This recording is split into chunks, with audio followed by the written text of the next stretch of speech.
सो hi everyone. इस video में हम बात करेंगे कि कल्याण ज्वेलर्स का जो नंबर है, सॉलिड नंबर आया है, सस्टेनेबल नंबर आया है।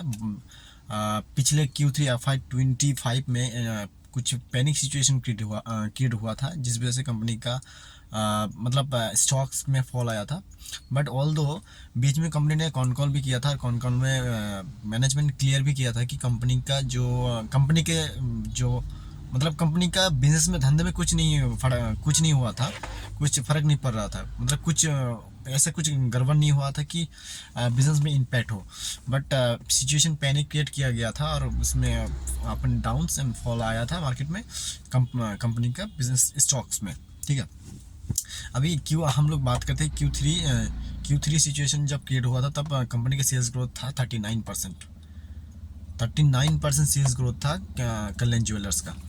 और कल्याण ज्वेलर्स का 39%। उसके बाद आपका बात आता है कि Q3 के बाद Q4 आता है।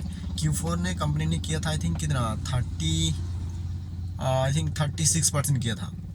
36%, वैसे कुछ मेरे को याद नहीं आ रहा है। बट लेटर ऑन अभी Q1 के बाद Q2 आया है। ठीक है, तो Q2 में यहाँ पे 30%, 31% remark means 30% growth, 31% growth engine है अभी।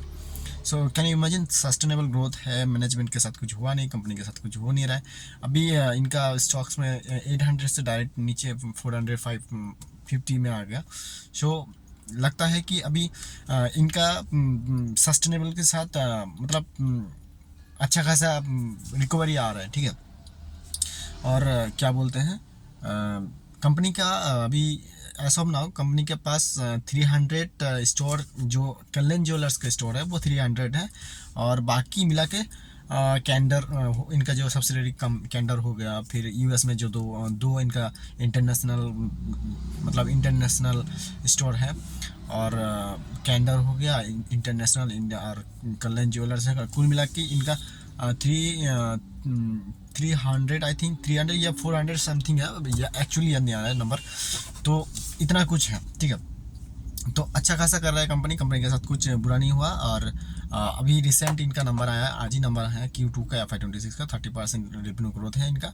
बाकी तो पता चलेगा कॉन्कॉल के बाद ही। कंपनी जब कॉन्कॉल करेगा तो उसमें पता चलेगा क्लैरिफिकेशन के साथ। सो इतना ही, थैंक यू सो मच।